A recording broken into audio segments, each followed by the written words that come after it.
Hey everyone!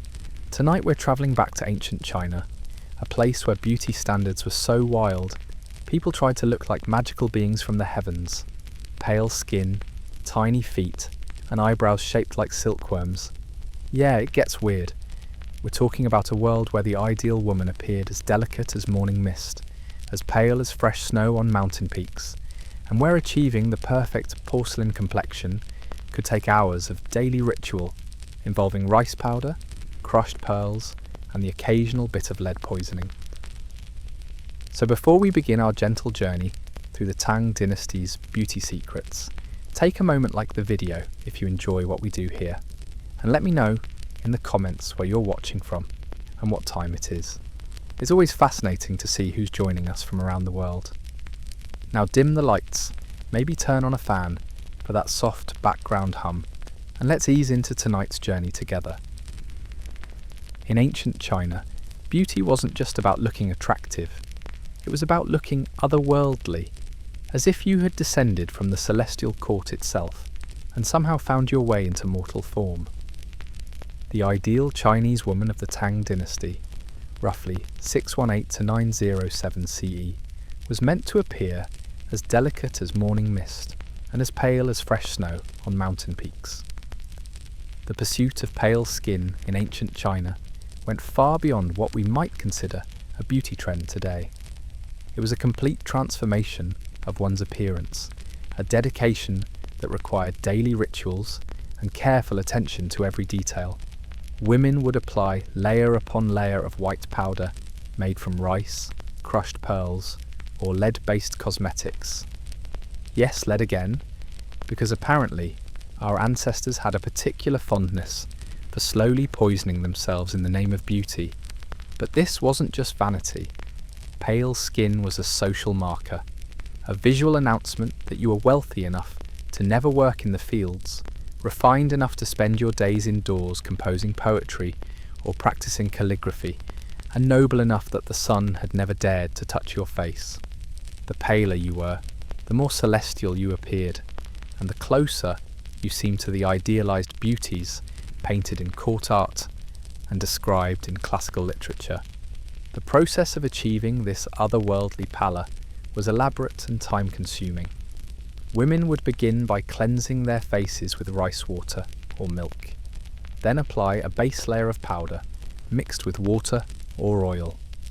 Over this went additional layers, each one carefully blended to create a flawless, porcelain-like finish that seemed to glow from within. The goal wasn't to look natural. The goal was to look like a living work of art. Some wealthy women took this even further, adding touches of rouge made from safflower or carmine to create the faintest blush on their cheeks and lips. But even this colour was applied with restraint. Too much rouge, and you risked looking vulgar, or, worse yet, like you'd been working outdoors. The ideal was a face so pale it seemed translucent, with just the barest hint of life beneath the powder. Hair, too, was an elaborate canvas for artistic expression. Tang dynasty women wore their hair in increasingly complex styles, piled high on their heads and adorned with combs, pins, and ornaments made of jade, gold, and precious stones. These hairstyles weren't just fashionable, they were architectural marvels that required the help of servants and could take hours to complete. The most famous of these styles was called the high cloud coiffure, where hair was gathered and twisted into towering arrangements that resembled clouds drifting across the sky. Other popular styles included the double spiral, where hair was wound into two symmetrical coils on either side of the head, and the falling horse style, which featured cascading loops of hair that seemed to flow like water. These elaborate hairstyles were often enhanced with hairpieces made from silk or the hair of servants, creating volume and length that would have been impossible to achieve naturally. The entire construction was then secured with dozens of pins and combs and decorated with flowers, ribbons, and jewelled ornaments that caught the light and added movement to the overall effect.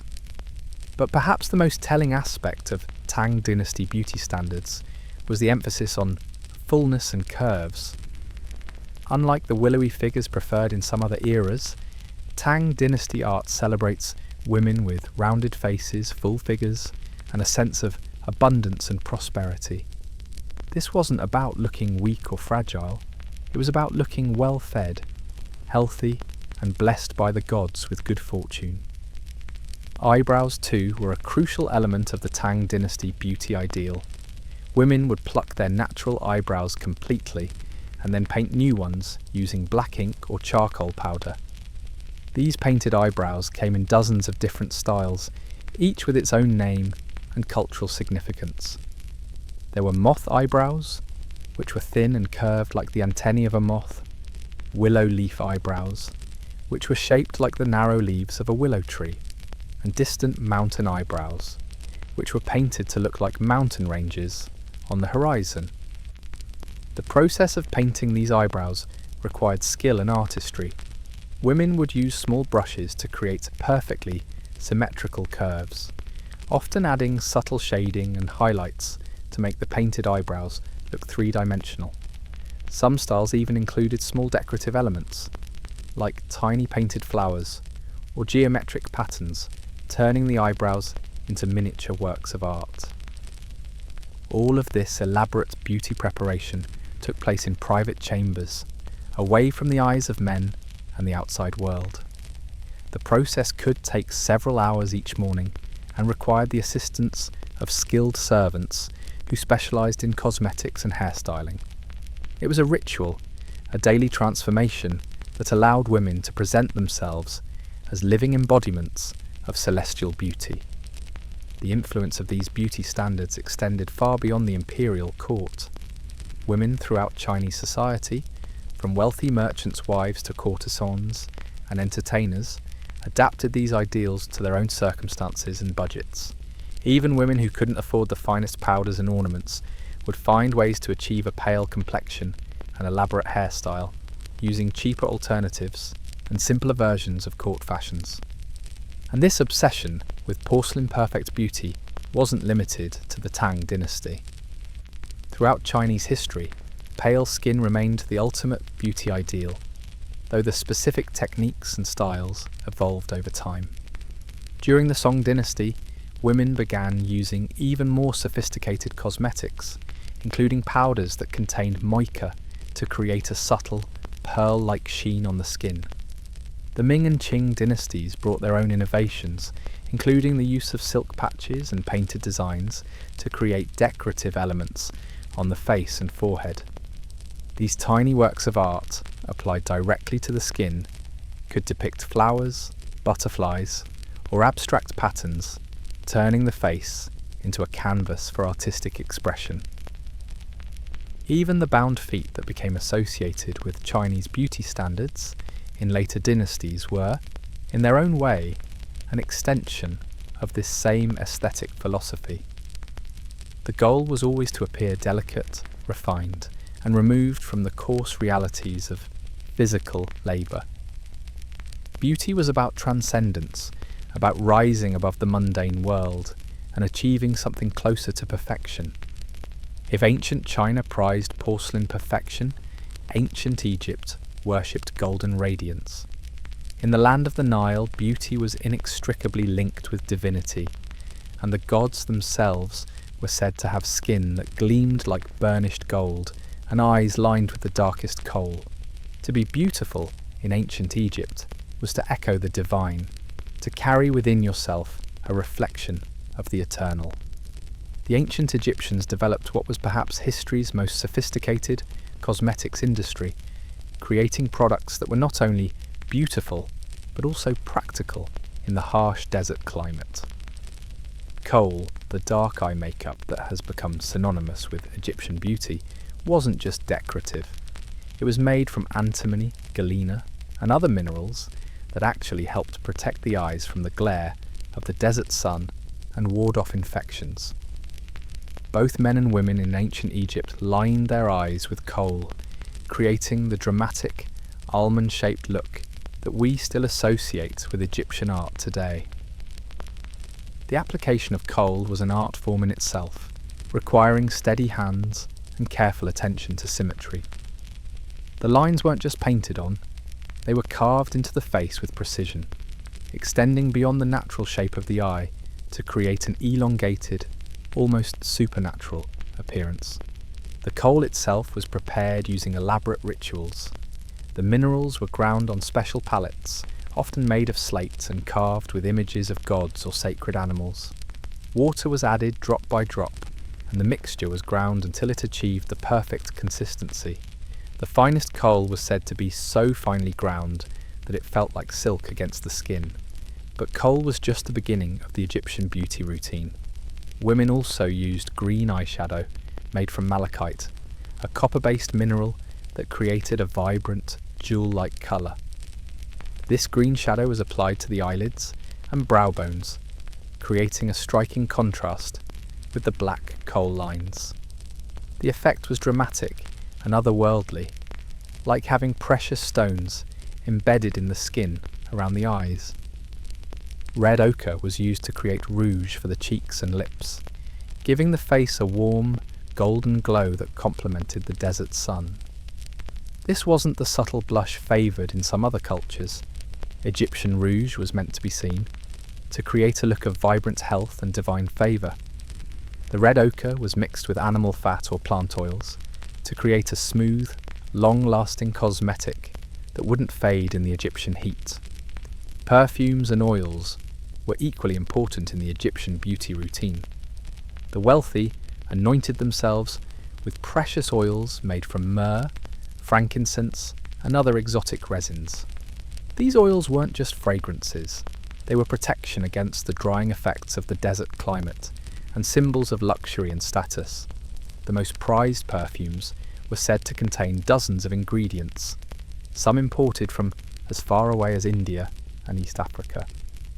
Egyptian women also developed an early form of nail polish using henna to stain their fingernails and toenails a rich reddish-brown colour. The depth of the colour indicated social status. The darkest, richest henna stains were reserved for the nobility, while lower classes used lighter, less expensive formulations. Hair in ancient Egypt was another canvas for artistic expression, though the approach was quite different from that of ancient China.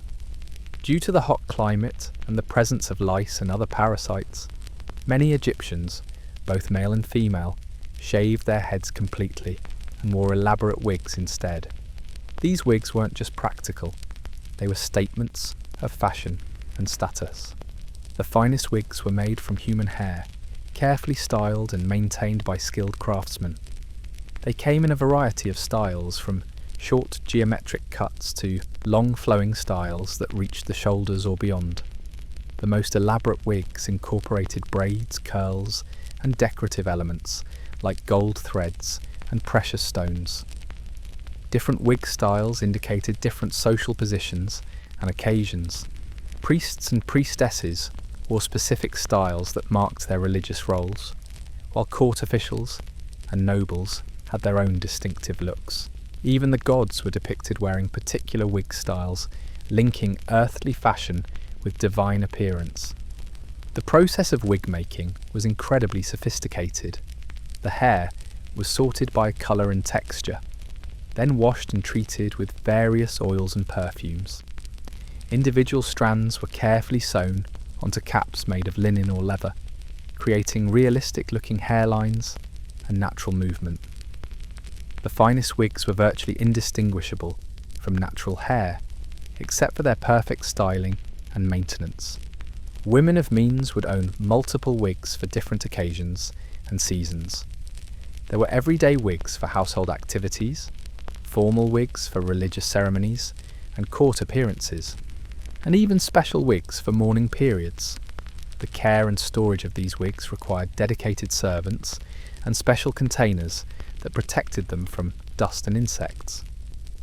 Egyptian clothing, too, was designed to enhance and complement the elaborate beauty routines. Linen garments in white or natural colours provided a perfect backdrop for the colourful cosmetics and jewellery. The finest linen was so sheer it was almost transparent, requiring careful attention to undergarments and creating an ethereal, almost ghostly appearance. Jewellery was the final element in the Egyptian beauty ideal, and here too the Egyptians excelled. Gold, considered the flesh of the gods, was the most prized metal, worked into elaborate collars, bracelets, rings, and earrings. These weren't just accessories, they were protection against evil spirits and symbols of divine favour. The most iconic piece of Egyptian jewellery was the broad collar, a semicircular necklace that covered the chest and shoulders. These collars were made of gold and inlaid with precious stones like turquoise, lapis lazuli, and carnelian, creating intricate patterns that often depicted religious symbols or natural motifs like flowers and birds. Even in death, Egyptians maintained their commitment to beauty. Mummies were prepared with the same care and attention to appearance that the living received. The face was painted, jewellery was placed on the body, and the finest clothing and wigs were included in the burial goods. Death was seen as a transformation, not an ending, and the deceased needed to look their best for their journey into the afterlife. The Egyptian beauty ideal wasn't just about individual vanity, it was about maintaining cosmic order. In Egyptian mythology, the goddess Maat represented truth, justice, and cosmic balance, and she was always depicted as perfectly beautiful and elegantly adorned. To strive for beauty was to honour the gods and maintain harmony between the earthly and divine realms. This connection between beauty and spirituality extended to every aspect of Egyptian grooming. The daily application of cosmetics wasn't just a routine, it was a ritual that connected the individual to the divine. The use of precious materials like gold and rare minerals wasn't just luxury, it was a way of incorporating divine essence into one's appearance. While the Egyptians sought to mirror the gods, and the Chinese aspired to celestial refinement, the ancient Greeks pursued something entirely different: the mathematical perfection of the human form. In ancient Greece, beauty wasn't just about looking attractive, it was about embodying the ideal proportions that reflected the underlying order and harmony of the universe itself. The Greek concept of beauty was deeply philosophical, rooted in the belief that true beauty was a reflection of inner virtue and divine proportion. The word kalos, which meant beauty in ancient Greek, was closely related to kalos, meaning good or noble. To be beautiful was to be good, and to be good was to be beautiful. This wasn't just aesthetic theory, it was a fundamental principle that shaped how Greeks thought about art, architecture, and human appearance. For Greek women, the ideal of beauty was embodied in goddesses like Aphrodite and Athena, who were depicted with perfectly proportioned features and serene, composed expressions. The goal wasn't to look exotic or otherworldly, as in some other cultures, but to achieve a kind of mathematical perfection that reflected the harmony of nature and the cosmos. Greek beauty standards emphasized natural features, enhanced rather than dramatically altered. While other cultures might completely reshape the face with cosmetics, Greek women aimed for a more subtle enhancement of their natural appearance. This doesn't mean they used no cosmetics at all, but rather that their cosmetics were designed to perfect rather than transform. The ideal Greek face was oval-shaped with a straight nose, well-defined but not too prominent cheekbones, and large expressive eyes. The forehead should be neither too high nor too low, and the overall proportions should follow mathematical ratios that artists and philosophers had identified as inherently pleasing to the eye. Greek women used white lead powder, just like women in many other ancient cultures, to achieve a pale complexion. But the application was different from the mask-like coverage preferred in places like China. Greek women wanted their skin to look naturally pale and smooth, as if they'd been born with perfect complexions rather than created them artificially.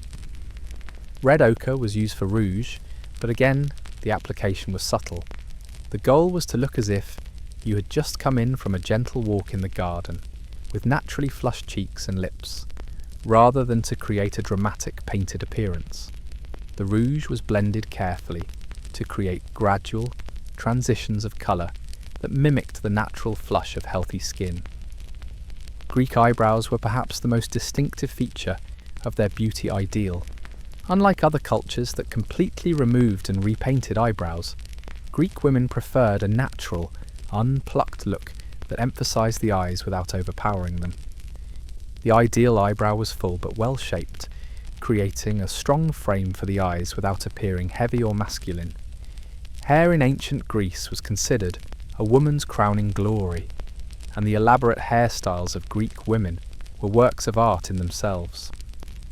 Unlike the architectural constructions favoured in China or the wigs of Egypt, Greek hairstyles emphasised the natural beauty of the hair itself, worked into complex but organic-looking arrangements. The most popular hairstyle was called the Psyche knot, named after the mythological figure Psyche, who was considered the embodiment of the soul's beauty. This style involved gathering the hair at the nape of the neck and twisting it into an elaborate knot that was then secured with pins and ribbons. The result was elegant and sophisticated, but still looked like something that could have occurred naturally.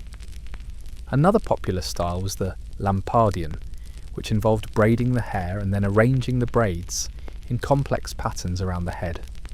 These styles often incorporated ribbons, flowers, and small decorative pins, but the overall effect was meant to look effortless and natural, as if the woman had just casually arranged her hair and it had somehow fallen into perfect order. Greek women also favoured the krobalos, a style where the hair was pulled back tightly and secured at the crown of the head with a decorative net or snood. This style emphasised the shape of the head and neck, creating clean, classical lines that echoed the proportions favoured in Greek sculpture and architecture. The care and maintenance of these elaborate hairstyles required considerable time and skill. Greek women used various oils and perfumes to keep their hair healthy and fragrant, including olive oil, which was readily available and considered particularly beneficial for hair health. They also used various herbal treatments to enhance the natural colour of their hair or to cover grey strands. Blonde hair was particularly prized in ancient Greece, perhaps because it was relatively rare in the Mediterranean population. Greek women with naturally dark hair often used various treatments to lighten it, including sitting in the sun with their hair coated in lemon juice or wine, or using more aggressive chemical treatments that could damage the hair but created the desired colour. Greek clothing was designed to complement and enhance the natural lines of the body rather than to reshape or conceal it. The chiton, the standard garment for women, was essentially a rectangle of cloth draped and pinned to create a flowing, elegant silhouette that moved gracefully with the body. The goal was to look like a living statue, with clean lines and perfect proportions revealed rather than hidden by clothing.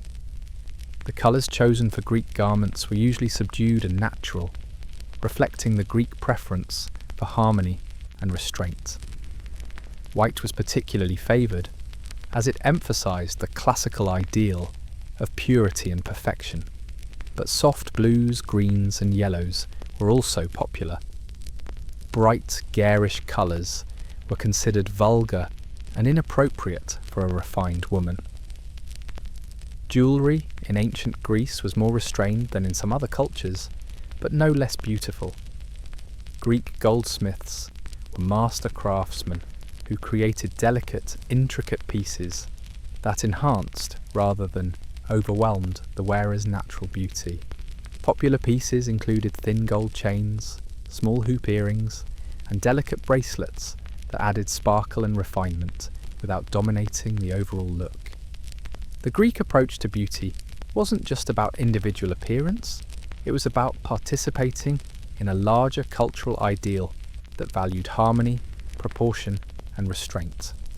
To be beautiful in ancient Greece was to embody the philosophical principles that the culture held most dear, to be a living example of the order and rationality that Greeks believed should govern all aspects of life. This philosophical approach to beauty had a profound influence on how Greek women thought about their appearance and their role in society. Beauty wasn't just vanity, it was a form of virtue, a way of honouring the gods and contributing to the harmony of the community. A beautiful woman was fulfilling her highest purpose, not just for herself, but for the entire culture. Where the Greeks pursued mathematical perfection, the Romans embraced abundant splendour. Roman beauty standards reflected the empire's wealth, power and confidence, creating looks that were bold, luxurious, and designed to impress. In Rome, beauty wasn't just about personal attractiveness, it was about displaying status, sophistication, and the ability to afford the finest things in life. Roman women had access to cosmetics and beauty treatments from across the known world, thanks to the empire's vast trade networks. They could choose from Egyptian kohl, British pearls, Indian silk, and Arabian perfumes, creating looks that incorporated the best elements from dozens of different cultures. This cosmopolitan approach to beauty reflected Rome's identity as the centre of the civilized world, a place where all good things eventually found their way. The Roman ideal of feminine beauty emphasized abundance and luxury in every detail. Hair in particular became a showcase for creativity and extravagance. Roman hairstyles were often enormous, towering constructions that required hours to create, and armies of skilled slaves to maintain. These weren't just hairstyles, they were architectural marvels that demonstrated the wearer's wealth and status. The most elaborate Roman hairstyles incorporated not just the woman's own hair, but hair purchased from barbarian tribes, particularly the Germanic peoples, whose blonde hair was highly prized. This foreign hair was woven together with silk threads, gold wire, and precious stones to create towering edifices that could add a foot or more to a woman's height. Popular styles included the tutulus, a tall conical arrangement that resembled a small tower, and the galericulum, which featured multiple tiers of curls arranged in complex geometric patterns. These styles were so complex that wealthy Roman women employed specialized slaves called ornatrices, whose only job was to create and maintain elaborate hairstyles. The process of creating these hairstyles could take an entire morning. First, the hair had to be washed and treated with various oils and perfumes. Then it was carefully sectioned and arranged, with some portions being curled with heated iron rods, while others were braided or twisted. False hair pieces were added, as needed, along with decorative elements like ribbons, flowers, and jewelled pins. The most fashionable Roman women changed their hairstyles frequently, sometimes even multiple times per day, for different occasions. Morning styles might be relatively simple for household activities, while evening styles for dinner parties or public appearances could be incredibly elaborate. This constant change required enormous investments of time and money, but it was considered essential for maintaining one's position in Roman society. Roman makeup was equally elaborate and expensive. Like women in other ancient cultures, Roman women prized pale skin, but they took the pursuit of pallor to new extremes. They used white lead powder, chalk, and even crushed pearls to achieve the desired ghostly complexion. Some women went so far as to have their slaves hold parasols over them at all times when outdoors, to ensure that not even the slightest tan could develop. But Roman women didn't stop at pale skin. They also used a wide variety of coloured cosmetics to enhance their features. Red ochre was used for rouge and lip colour, but Roman women also experimented with more exotic options like cochineal, a red dye made from crushed insects, and cinnabar, a mercury-based mineral that created a brilliant red colour but was highly toxic. Eye makeup in Rome was dramatic and bold. Black coal was used to line the eyes, just as in Egypt, but Roman women often added coloured eyeshadows made from a variety of minerals. Blue eyeshadow, made from crushed lapis lazuli, was particularly fashionable, as was green shadow made from malachite. Some wealthy women even used gold leaf as eyeshadow, creating a literally glittering effect. Roman perfumes were legendary throughout the ancient world for their complexity and luxury.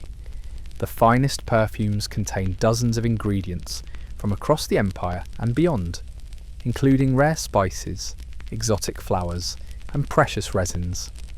These perfumes were incredibly expensive. A small vial of the finest perfume could cost more than a slave. The process of creating these perfumes was considered a high art, with master perfumers guarding their recipes as closely as state secrets. The most prized perfumes were aged for years, like fine wines, developing complex layered scents that could change throughout the day as they reacted with the wearer's skin and the ambient temperature. Roman women didn't just wear perfume, they bathed in it. The wealthy had elaborate bathing routines that could last for hours and involved multiple changes of perfumed oils. They would start with cleansing oils to remove dirt and previous cosmetics, then move on to conditioning oils to soften and perfume the skin, and finally finishing oils that provided a protective barrier and lasting fragrance. Bathing itself was a central part of Roman beauty culture. The famous Roman baths weren't just places to get clean, they were social centres where women could display their beauty, exchange gossip, and compete over who had the most elaborate cosmetics and accessories. The finest baths included rooms for different types of treatments, from hot water soaks to cold plunges to steam rooms perfumed with exotic incenses. Roman clothing was designed to showcase the elaborate beauty preparations underneath. Unlike the simple draped garments of Greece, Roman women's clothing featured complex construction, fitted silhouettes, and rich fabrics that required considerable wealth to obtain and maintain. Silk from China, cotton from India, and fine wool from across the empire were worked into garments that were as much works of art as clothing. The colours favoured by Roman women were rich and bold, reflecting the empire's wealth and power. Deep purples made from expensive murex shells were particularly prized, as were brilliant reds, golden yellows, and rich blues. These colours were often enhanced with gold thread, precious stones, and other decorative elements that caught the light and drew attention to the wearer. Jewellery in Rome reached new heights of complexity and ostentation. Roman goldsmiths and jewellers were master craftsmen who created pieces that were marvels of technical skill and artistic vision. Popular pieces included elaborate necklaces that covered the entire chest, massive earrings that required special supports to prevent damage to the ears, and rings that covered multiple fingers and were set with precious stones from across the empire. But perhaps the most distinctive aspect of Roman beauty culture was its emphasis on public display. Unlike other cultures, where beauty preparations were private affairs, Roman women were expected to appear in public looking their absolute best. Beauty was a form of entertainment, a way of contributing to the spectacle and grandeur that characterised Roman public life. This public aspect of Roman beauty culture created intense competition among women of the upper classes. Each tried to outdo the others in the complexity of her hairstyle, the expense of her cosmetics, and the richness of her jewellery. This competition drove innovation and creativity, leading to ever more elaborate and impressive beauty standards. The Roman approach to beauty also reflected the empire's attitudes toward conquest and cultural assimilation. By incorporating beauty elements from across the known world, Roman women were, in a sense, displaying the empire's reach and power. To wear Indian silk, Chinese pearls, and Arabian perfumes was to demonstrate Rome's dominance over these distant lands and peoples. In the ancient Persian Empire, beauty was inextricably linked with luxury, refinement, and the display of imperial power. Persian beauty standards reflected the empire's vast wealth and sophisticated court culture, creating looks that were both elegant and exotic, designed to awe observers and demonstrate the superiority of Persian civilization. The Persian approach to beauty was heavily influenced by the empire's position as a crossroads of trade and culture. Persian women had access to beauty products and techniques from across the known world, from the kohl of Egypt to the silk of China, and they combined these elements in uniquely Persian ways that set new standards for luxury and sophistication. Persian women prized pale, luminous skin, but their approach to achieving it was more sophisticated than in many other cultures. Rather than simply covering their faces with white powder, Persian women used complex layering techniques that created depth and luminosity. They would start with a base of finely ground pearls mixed with rose water, then add layers of silk powder and rice flour to create a smooth, glowing complexion that seemed to emanate light from within. The eyes were the focal point of Persian beauty, and Persian women developed elaborate techniques for enhancing them. Kohl was used not just to line the eyes, but to create complex geometric patterns that extended onto the temples and forehead. These patterns often incorporated religious or cultural symbols, turning the face into a canvas for artistic and spiritual expression. Persian women also used coloured eyeshadows made from ground precious stones. Lapis lazuli created deep blue shades, malachite provided rich greens, and gold dust was used to create shimmering highlights. These colours were applied in layers and patterns that could take hours to complete, and required the skills of trained cosmetic artists. Eyebrows in Persian culture were considered one of the most important features of the face, and Persian poetry is filled with comparisons of beautiful eyebrows to cypress trees, new moons, and archers' bows. Persian women cultivated their eyebrows carefully, plucking them into perfectly arched shapes, and then enhancing them with henna or black powder to create dramatic, expressive frames for their eyes. Hair in ancient Persia was another showcase for artistry and luxury. Persian women grew their hair as long as possible, and then arranged it in elaborate styles that incorporated braids, twists, and decorative elements. The most fashionable styles were inspired by the natural world, with names like Garden of Roses, Peacock's Tail, and Cascade of Moonlight. These hairstyles often incorporated jewellery and decorative elements that were works of art in themselves. Gold chains were woven through the hair, precious stones were attached to individual braids, and delicate ornaments, shaped like flowers, birds, and geometric patterns were pinned throughout the arrangement. The most elaborate hairstyles could contain hundreds of individual decorative elements, each one carefully placed to create a harmonious overall effect. Persian perfumes were legendary throughout the ancient world for their complexity and beauty. Persian perfumers were master chemists who created fragrances that contained dozens of ingredients, each one carefully balanced to create scents that were both beautiful and long-lasting. The most prized Persian perfumes were said to contain the essence of paradise itself, with scents so beautiful that they could transport the wearer to another world. The process of creating these perfumes was considered a sacred art, with master perfumers undergoing years of training to learn the secrets of their craft. The finest perfumes were made using techniques that had been passed down through generations, with each master adding his own innovations and improvements to the traditional formulas. Persian women didn't just wear perfume, they lived in it. Their clothes were stored with sachets of perfumed powder. Their homes were filled with incense burners that released fragrant smoke throughout the day. And even their bath water was perfumed with exotic oils and essences. The goal was to create an environment where beauty and luxury were constant, surrounding experiences. Clothing in ancient Persia was designed to showcase the wearer's wealth and status, while maintaining the modesty required by Persian cultural values. Persian women wore long flowing robes made from the finest silks and decorated with elaborate embroidery, precious stones, and gold thread.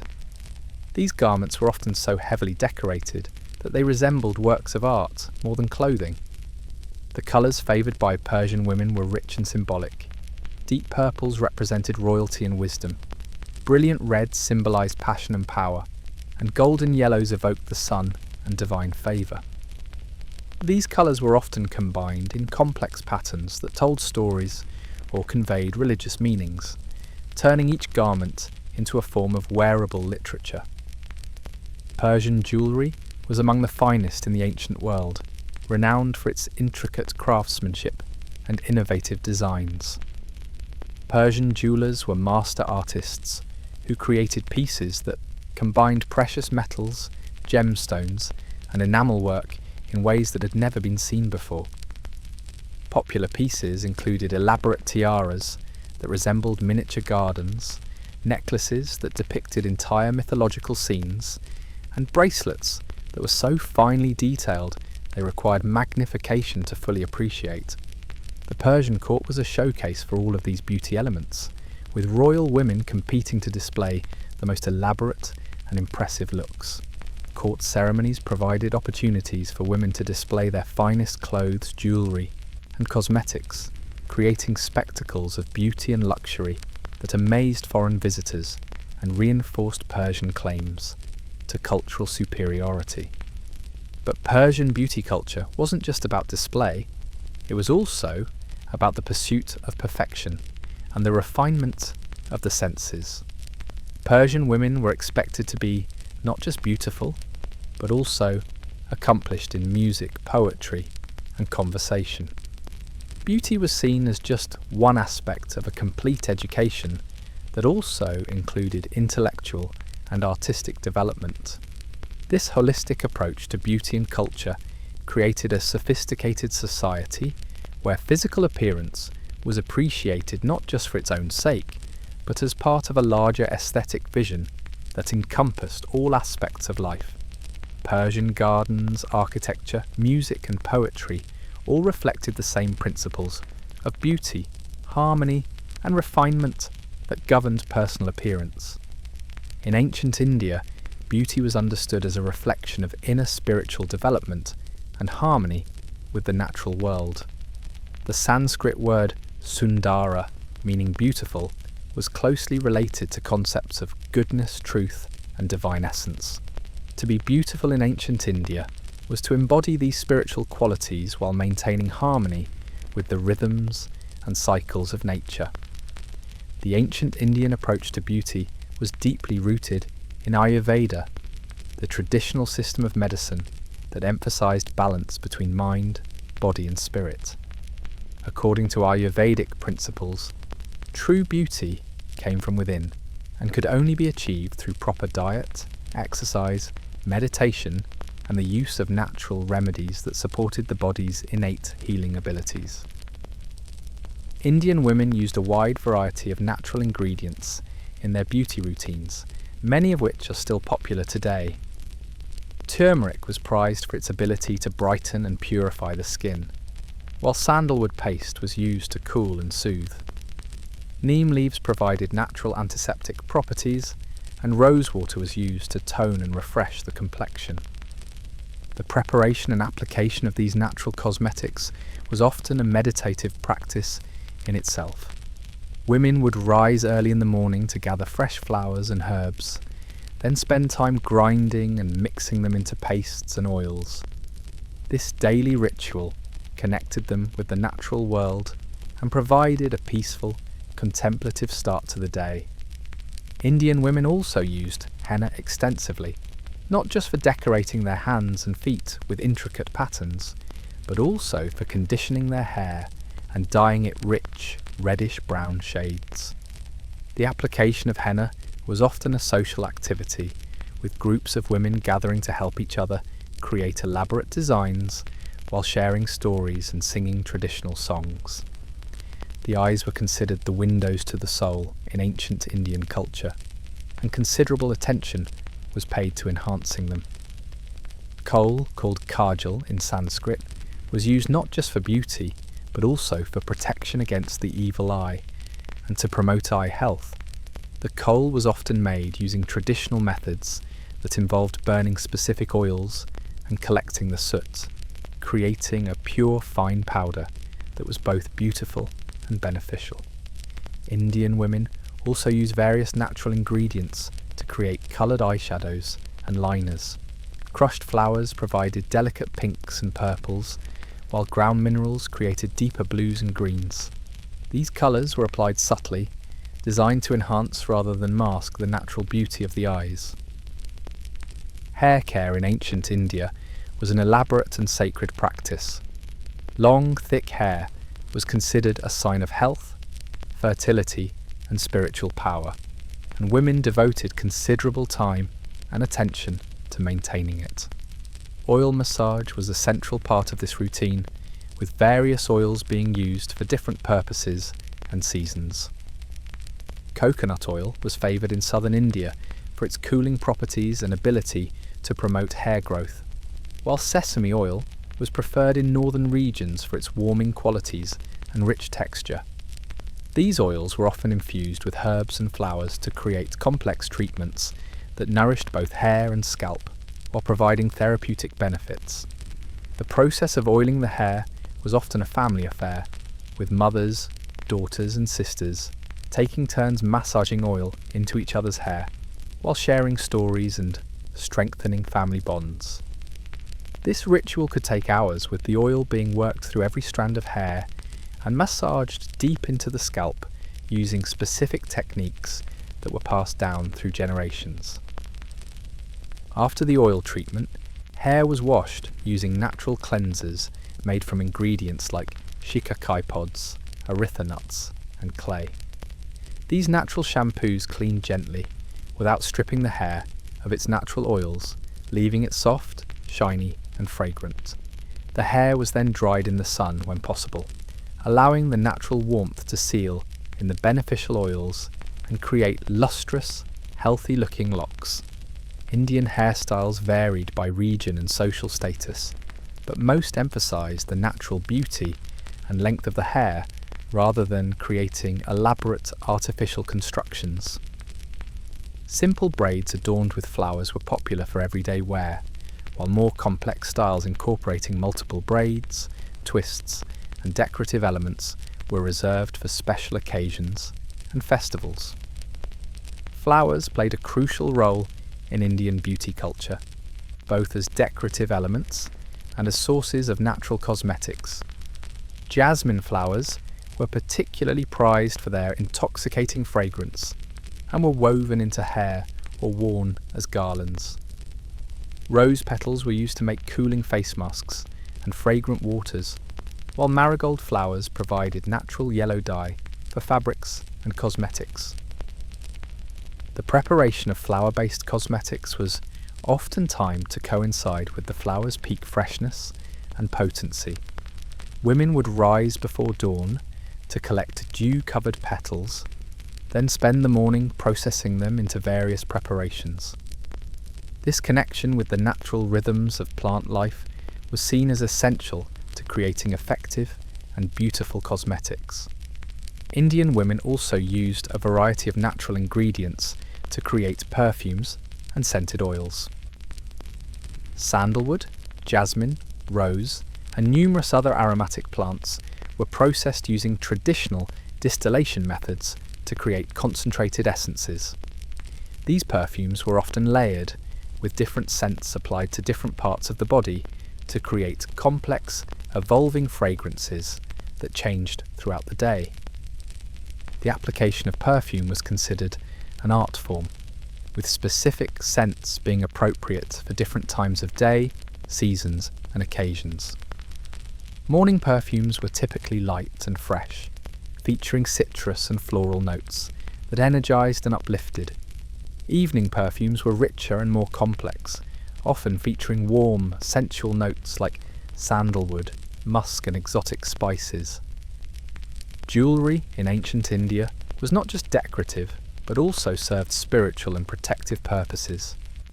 Different metals and gemstones were believed to have specific properties that could influence the wearer's health, mood, and spiritual development.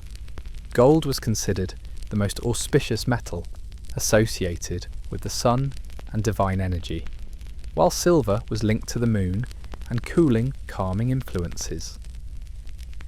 The design of Indian jewellery often incorporated sacred symbols and geometric patterns that were believed to channel positive energy and provide protection. Intricate filigree work, complex chain patterns, and elaborate gemstone settings created pieces that were both beautiful and spiritually meaningful. Traditional Indian jewellery was designed to be worn in specific combinations that enhanced both the aesthetic effect and the spiritual benefits. A complete set might include a necklace, earrings, nose ring, bangles, anklets and toe rings, each piece carefully chosen to complement the others and create a harmonious overall effect. The sounds created by traditional Indian jewellery were also considered important.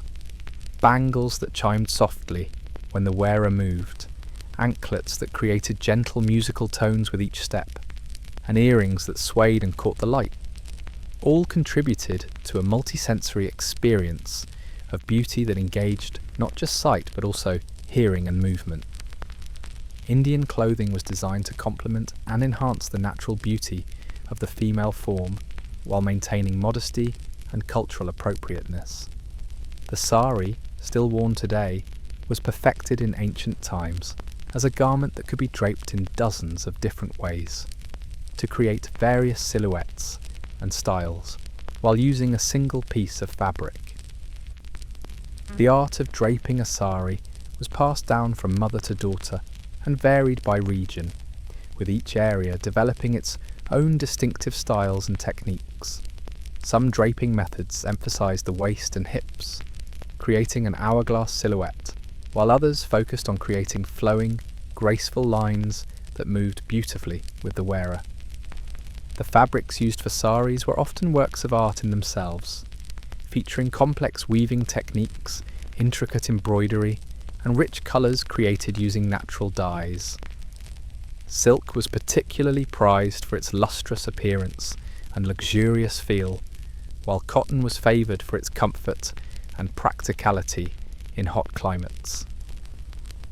Colours in ancient Indian clothing were deeply symbolic, with different hues representing various emotions, seasons, and spiritual states. Red was associated with purity and fertility, making it the traditional colour for brides, while yellow represented knowledge and learning. Blue was linked to divinity and transcendence. Green symbolised new beginnings and harmony with nature, and white represented peace and spiritual purity. The ancient Indian approach to beauty was holistic, recognising that true attractiveness came from the integration of physical, mental, and spiritual health. This philosophy created beauty practices that were not just about appearance but about overall well-being and connection with the divine essence that was believed to exist within every person. In ancient Japan, beauty was understood through the lens of mono no aware, the bittersweet awareness of the impermanence of all things. This philosophical foundation created beauty standards that emphasized subtlety, restraint, and the appreciation of fleeting moments of perfection. Japanese beauty was never about overwhelming the senses, but about creating quiet, refined elegance that revealed its depths slowly, like a poem that becomes more beautiful with each reading. The ideal of feminine beauty in ancient Japan was embodied in the concept of Yamato Nadeshiko, the perfect Japanese woman who combined physical attractiveness with grace, modesty, and inner strength. This ideal emphasized qualities that were considered uniquely Japanese: delicate features, pale skin, long black hair, and an overall appearance of fragility that concealed hidden resilience. Pale skin was perhaps the most important element of Japanese beauty standards, but the Japanese approach to achieving it was more subtle than in many other cultures. Rather than creating a mask-like white coating, Japanese women aimed for a luminous pallor that seemed to glow from within. They used rice powder, ground pearls, and other natural ingredients to create a complexion that was pale but still retained the appearance of living skin. The application of white powder was a ritual in itself, performed with careful attention to detail and precision. The powder was mixed with water or oil to create a smooth paste, then applied with special brushes in thin, even layers. The goal was to create a flawless surface that looked natural rather than painted, requiring considerable skill and practice to achieve.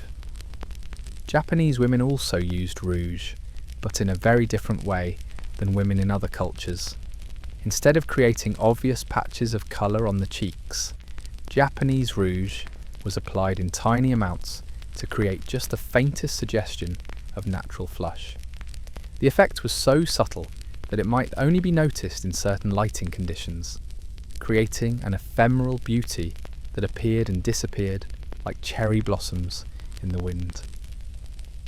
Lips in ancient Japan were painted in a distinctive style that emphasized their natural shape, while creating a smaller, more delicate appearance.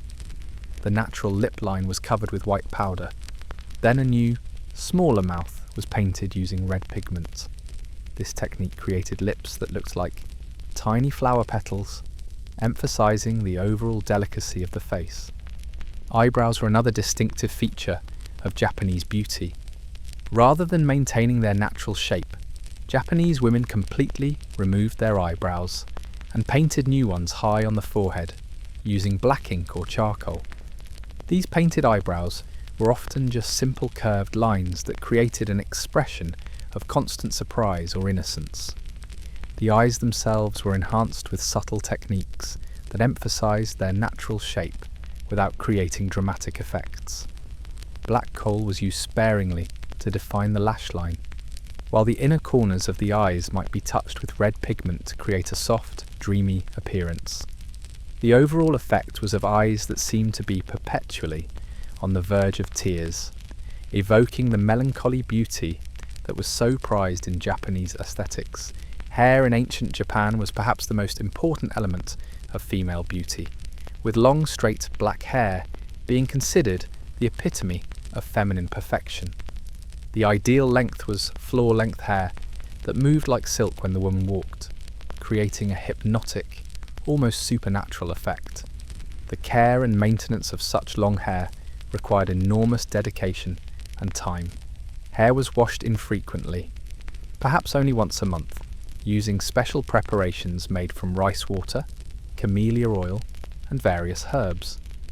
Between washings, the hair was carefully brushed and oiled to maintain its condition and lustrous appearance. The daily styling of long hair was a complex process that could take hours to complete. The hair was divided into sections, each carefully combed and arranged. Then the entire mass was styled into elaborate configurations that were both beautiful and practical. These styles often incorporated combs, pins, and ornaments made from precious materials like tortoiseshell, ivory, and gold. Different hairstyles indicated different social positions and life stages. Young unmarried women wore their hair in styles that emphasized its length and freedom, while married women adopted more restrained styles that gathered the hair up and away from the face. Older women, and those who had entered religious life, often cut their hair short, symbolically renouncing worldly beauty. The ornaments used in Japanese hairstyles were works of art in themselves, often featuring intricate designs inspired by nature. Combs might be carved with images of cherry blossoms, cranes, or flowing water, while pins could be shaped like butterflies, flowers, or abstract geometric patterns. These ornaments were chosen not just for their beauty, but for their symbolic meanings, creating hairstyles that told stories and conveyed messages about the wearer's personality and aspirations. Japanese clothing was designed to complement and enhance the subtle beauty preparations while creating an overall impression of refined elegance. The kimono, with its complex layering system and precise draping requirements, created silhouettes that emphasized grace and movement rather than the natural shape of the body. The art of wearing a kimono properly required years of training and practice. The way the fabric was arranged, the spacing between layers, the positioning of the obi, sash, and countless other details all contributed to the overall effect. A properly worn kimono created clean geometric lines that moved beautifully with the wearer while maintaining perfect modesty and propriety. Colours and patterns in Japanese clothing were chosen with careful attention to seasonal appropriateness and symbolic meaning. Spring kimono might feature cherry blossom motifs in soft pinks and greens, while autumn garments could include maple leaf patterns in rich reds and golds. The ability to choose appropriate seasonal clothing was considered a mark of refinement and cultural sophistication. The layering of kimono created opportunities for subtle colour combinations that were visible only at the sleeves, hem, and neckline. These glimpses of contrasting or complementary colours were called kasani no erome and were considered one of the highest expressions of aesthetic sensitivity. The most admired combinations were those that created beautiful effects while appearing effortless and natural. Japanese perfumes and incenses were used very differently than in other cultures, emphasizing subtlety and the appreciation of pure natural scents, rather than complex, overwhelming fragrances. The practice of kodo, or the way of incense, was considered one of the classical arts, requiring years of study to master. Different incenses were used for different occasions and seasons, with practitioners learning to identify dozens of different scents and their appropriate uses. The goal was not to create a personal fragrance, but to enhance the atmosphere of a space or occasion, creating subtle olfactory experiences that complemented other aesthetic elements. The burning of incense was often accompanied by poetry, music, or other artistic activities, creating multisensory experiences that engaged all the senses while maintaining the Japanese ideal of restraint and refinement. These gatherings were opportunities for people to demonstrate their cultural knowledge and aesthetic sensitivity while enjoying beautiful scents in a social setting. Japanese jewellery was minimal and subtle, often limited to a few carefully chosen pieces that complemented rather than dominated the overall appearance. Hair ornaments were the most common form of jewellery, but they were chosen for their artistic merit and symbolic meaning rather than their monetary value or ability to display wealth. The Japanese approach to beauty was fundamentally different from many other cultures in its emphasis on imperfection and impermanence. The concept of wabi-sabi found beauty in things that were incomplete, imperfect, or impermanent, creating an aesthetic that valued authenticity and natural aging over artificial perfection. This philosophy influenced every aspect of Japanese beauty culture, from the acceptance of natural aging to the appreciation of subtle, fleeting effects that might only be visible for moments. Japanese beauty was never about creating a permanent, unchanging appearance, but about finding moments of perfect harmony between person, clothing, environment, and season. As we reach the end of our gentle journey through the beauty standards of ancient civilizations, it's worth taking a moment to reflect on what these elaborate rituals and ideals tell us about human nature itself. Despite the vast differences in technique, materials, and specific aesthetic goals, there are remarkable similarities in the human desire to enhance, transform, and perfect our appearance. Whether it was a Chinese court lady spending hours applying layers of white powder, an Egyptian queen lining her eyes with kohl, or a Japanese woman carefully arranging her floor-length hair, these ancient beauty rituals served purposes that went far beyond simple vanity.